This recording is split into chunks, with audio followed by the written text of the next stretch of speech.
Welcome to today's ghost tale. Hong Wenxiong's home is a haunted house, creepy with unresolved family issues. As Cheng stepped in, the compass began its lost dance, and the police shivered as if someone patted their backs. Police were investigating in the house and thought everything was normal until they stumbled upon a bowl of rice in the hallway. 2 incense sticks stuck out, seemingly offering to the door.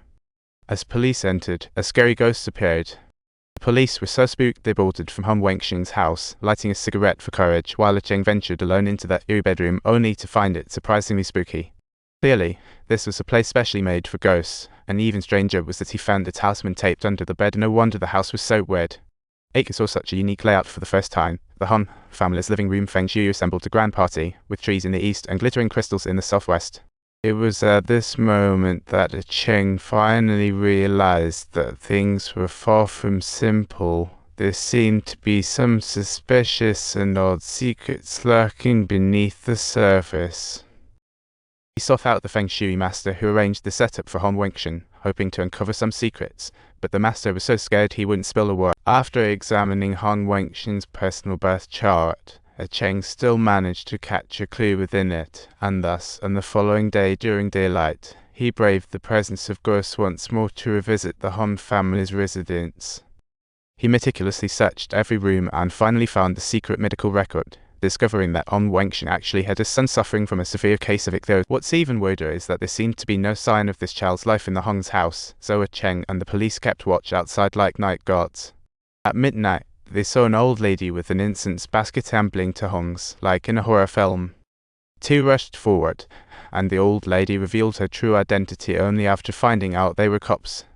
She was Hong's housekeeper, who once took care of Hong Wenxiong's son, Adai, who was covered in fish scales like a spicy fish head right from birth. Despite running all over hospitals, Hong Wenxiong couldn't cure him, so he found his ugly son shameful and locked him in the basement for a full 12 years. He hired a Feng Shui master to arrange a wealth layout in the living room, yet had 5 daughters. Turns out Hong Wenxiong was only destined to have 1 son, and Adai had already taken his spot, sending him into a rage. On a dark and mysterious night, he took Adai to the mountains, and the boy never returned. Hearing this, Cheng frowned anxiously. He raced back to light incense for the gods, desperate for news of Adai. Just as the incense was lit, a mother and her son arrived, claiming that the fish was what I found at the last religious ceremony. Realizing Hui was haunted, the apprentice quickly covered the fish with a cloth, and Cheng quietly began an exorcism. However, the incense had 0 effect on her, and Cheng knew right away that something filthy was hanging onto Hui. "Who are you? What do you want?" Cheng asked. Hui ignored him and refused to answer. Cheng made up his mind to abandon friendliness and instantly began exorcism, ready to demonstrate his skills. Cheng connected the dots through Hui's spirit and finally found Adai, but he cruelly knocked him out. Then he buried Adai at Lantern Mountain overnight, and miraculously, Adai came back to life in the dead of night. But poor guy was buried deep underground, and fate wouldn't let him off easy again. Imagine 12 years in a dark basement, then killed by his father. This rage intensified.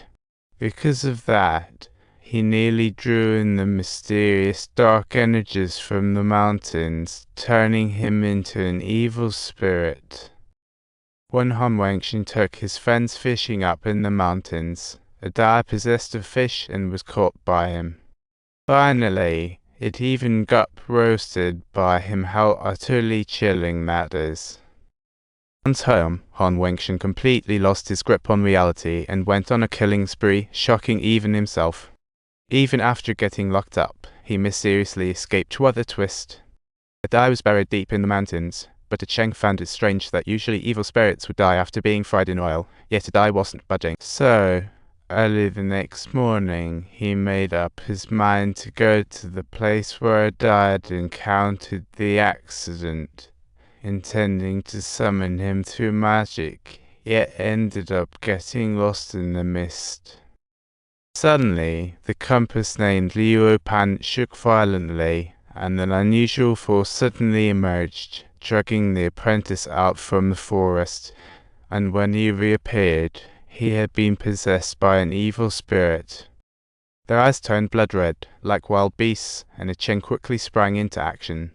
But the possessed apprentice grew stronger, daring to grab the Buddha statue and slam it to the ground. Cheng was stunned. After more than a decade in the business, had never seen such a powerful evil spirit that even the chained tiger god could. He rushed forward to stop it, only to be pulled back by the apprentice to escape. Just as Cheng got away, Hui, who was performing at school, suddenly turned wild and went crazy. She pounded the piano while attacking her classmates, who began acting crazily too. Jia Hao was nearly scared to death, realizing his mom was yet again under the control of an evil spirit. But he didn't dare make a sound, and just then, Hui smashed down on the piano, causing Jia Hao to faint immediately. When he woke up, he found himself alone, with Hui vanished without a trace. When Cheng returned home, he found several cuts on his son's arm, leaving him utterly bewildered. Anxiously fearing his son would be possessed as well, he rushed to find his father for help. His father revealed that the reason he failed to summon help was that he had once desecrated the tiger god years ago, during a time when Cheng's wife was ill. Cheng had begged the tiger god desperately, pleading for his wife's life,